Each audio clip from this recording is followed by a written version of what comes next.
Hi there, Libra, and welcome back to Star Lord is Tarot. This is your tarot forecast for the month of April 2024. I went ahead, shuffled cards, laid them all out. Let's see what's going on for Libra. We're going to start off with your overall energy and break it down week by week. So your overall energy is the Nine of Swords in the upright position.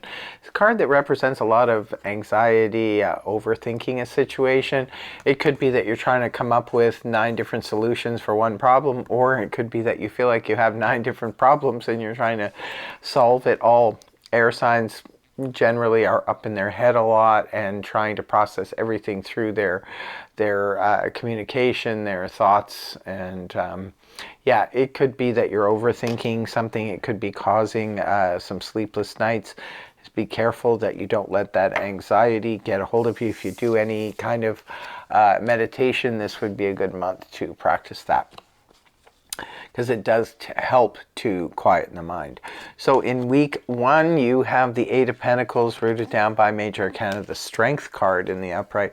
So the Eight of Pentacles is a card of nose to the grindstone, just getting things done, getting work done, getting it completed, and just kind of trying to, get your financial status up there for whatever reason.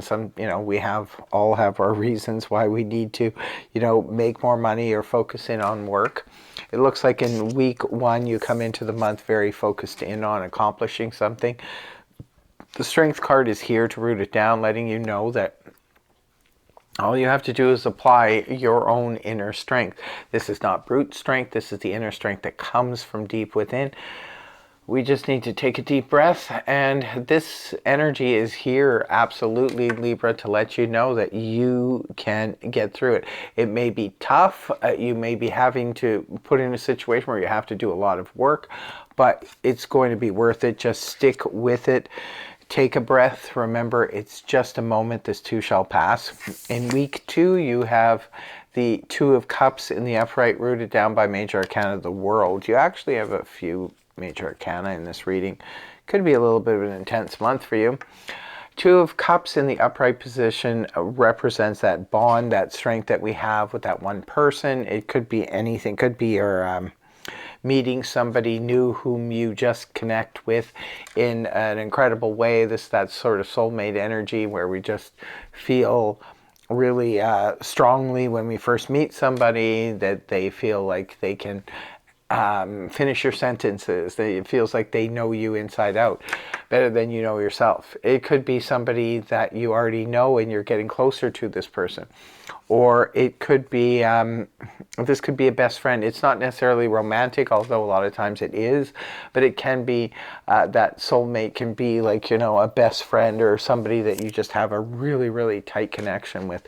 Now, the World is rooting it down here in the upright position, pointing to something coming to an end. This is the completion of a cycle. For some of you, perhaps this is the end of this close relationship for some of you, or it could be that the relationship itself is about to take a different turn. This is the World, I call it the graduation card. So some of you could be taking this relationship to the next level, and but others of you, this can represent sometimes, the divorce papers finally being signed, and this is the official end of a relationship. So it just depends on what end of the spectrum you're on. Remember, I'm doing these readings for a lot of different Libras. Everybody has different situations going on. So some of you won't resonate for you at all. But for those of you who it does resonate, you'll probably know exactly what I'm talking about. This is the closeout situation. It could be due to travel. Sometimes the World is about moving somewhere else, traveling somewhere else. Maybe some of you have a best friend who's about to move away, move to the other end of the world. Could be somebody who's going to be going on extensive travel, or maybe you are. And it could be, that you're feeling a little bit sad about the relationship coming to an end, but it's run its course. See, that's the thing about the World energy. Nothing is happening because of a mistake. Like if you're starting to feel like, oh, maybe it's a mistake that I'm decided to move away, or maybe it's a mistake to let this person go. It's not a mistake. When the world card is showing you that the cycle has been completed, so it's time to let this, whether it's your business partner, if it's somebody super close in your life, the life cycle has run out. So you have to let them go, because and it's not like it feels like kind of faded here, like you don't really have a choice whether to keep them around or not. It just seems like the cycle has just ended, and that's it. Now, moving on to week 3, we have the Wheel of Fortune here in the upright position, rooted down by the Two of Wands. Now, the Wheel of Fortune is about an interesting turn of events. This is where, if things have been going pretty rough for you, there could be something really good around the corner in week 3. A really lucky break. It could be anything from, if you're looking for work, this could be gainful employment. All of a sudden you go on the internet, they're posting a perfect job for you. You contact them, you get the interview and the job like kind of right away. For others of you, this could indicate winning a contest. It could be being in the right place at the right time. Say you walk into a coffee shop and you meet the love of your life. Anything can happen when the Wheel of Fortune is here. You could go into a store, buy a lottery ticket, win a few dollars. It's a nice, fortunate turn of events for you. And the Two of Wands here is rooting it down. This is one foot in the past, one foot in the future.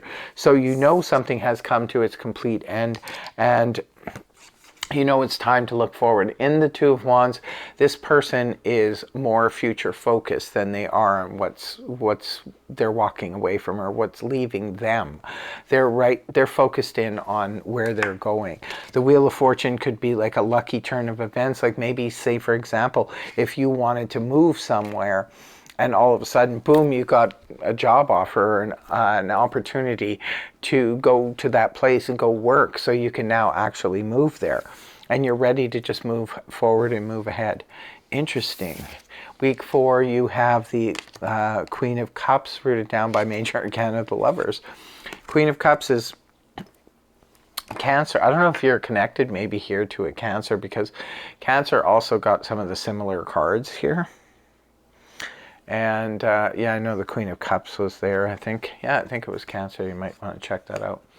But this is actually water energy, Cancer, Scorpio, Pisces, Sun, Moon, and Rising.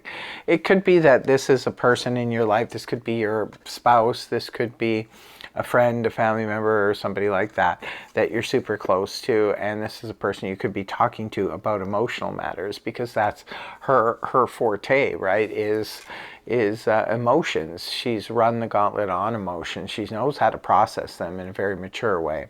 She shows great maturity, empathy, compassion, understanding to others. She can sometimes come across as a counselor, a therapist, or somebody that you're talking to, or a very caring doctor who has experience with whatever it is you're talking to her about on the emotional front. So it could be your partner, it could be a friend, a family member, anybody that you could be reaching out to and having conversations with them, because you just know that they understand where you're coming from. And the Lovers, the Gemini energy here, is rooting it down. And this is about a choice or a decision that needs to be made here. And now, I hate to leave you with a cliffhanger, but this is the last card in the month of April for you. But it's rooting down the Queen of Cups, so it looks like you could be getting advice from somebody about what to do. The Lovers, when it comes to the Lovers, we have many choices around love. We can choose to love, we can choose not to love, we can choose to pull away, we can choose to move closer. But it could be choose between two different people, but it's not always only about love. Sometimes the Lovers represents just major choices in life. Like maybe it's a choice to move forward, move someplace completely different, go into a different job or a different career. It could be choosing between two different companies or two different business partners. Interesting. This seems to be a lot about letting go of something that's fated to be leaving your life, but at the same time there's new stuff coming in, and Looks like a pretty intense month for you, that's for sure. Now in closing, I always pull 2 cards from the Zodiac deck. The first one will be for love and romance, and the second for career and finance. So love and romance. For Libra, we have Aquarius, number 23, free spirit. Could be that Aquarius is the love interest for you, Libra. It says your inner wild child awakens. So there could be an Aquarius there waiting for you. It could be a free spirit type of person. Something special could happen in your love life when the moon's in Aquarius, or it could be on the 23rd of the month of April. So, next one is career and finance. We have Aries, number 1, new beginnings. Well, it's interesting because your financial career focus seems to be at the very first week, which could be, the very first of April for you. And it says new beginnings. And it's also the sun in Aries, because the sun will be in Aries most of the month. Leap of faith. So it could be that you are the one, Libra, perhaps you have to leave somewhere and go work somewhere else. And in order to do so, maybe you have to let go of a close friendship or relationship. But it looks like you're doing something to try and get ahead, maybe in your career or something like that. Could be with or through an Aries that is aiding or helping you in some way. But that's what I have for you. I really hope the reading helped you. If it did, please feel free to like, share, and subscribe, and I will see you in the next video. In the meantime, don't forget to come by the channel and check out what's going on for the Star Lotus podcast. Just come and check the channel for the dates and the time and the guests and so forth, and come and join us live on the channel. Be a part of the chat. So take care, much love, namaste, and bye-bye for now.